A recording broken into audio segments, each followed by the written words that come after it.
core of the conflicts in the Middle East is the battle between modernity and early primitive medievalism. That's the core of the conflicts. The core of the specific conflict between Israel and the Palestinians is the persistent Palestinian refusal to recognize a Jewish state in any boundary.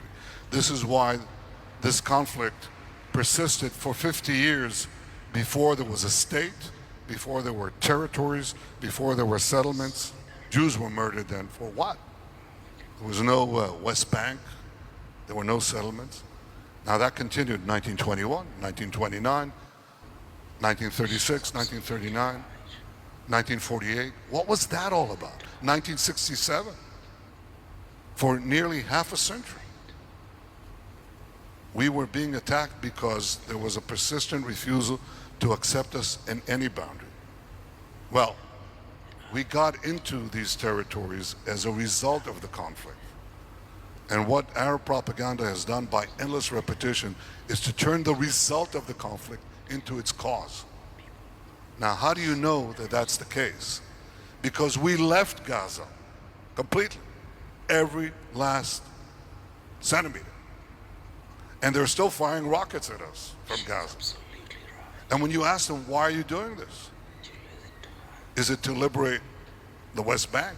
You'll have a nation state for the Palestinian people. How about a nation state for the Jewish people? I mean, after all, we've only been there almost 4,000 years. And we recognize there are two peoples there. We're willing to make the deal. Are you willing to make the deal? Are you willing to recognize the Jewish state? Are you willing to end the conflict? Give up the claim of the so-called right of return. Make peace. And you know what happens when you ask them that? They move. And they say, oh, we're willing to recognize Israel. I didn't ask Israel. I said, are you willing to terminate all claims to the Jewish state? You won't get Jaffa. You won't flood us with refugees. Are you willing to do that? And the answer is they're not. We will have peace when the Palestinians will accord us what they ask us to accord them. We're willing to let them have a state of their own. They have to reconcile themselves to the fact that we have a state of our own and it's here to stay. That is the core of the problem.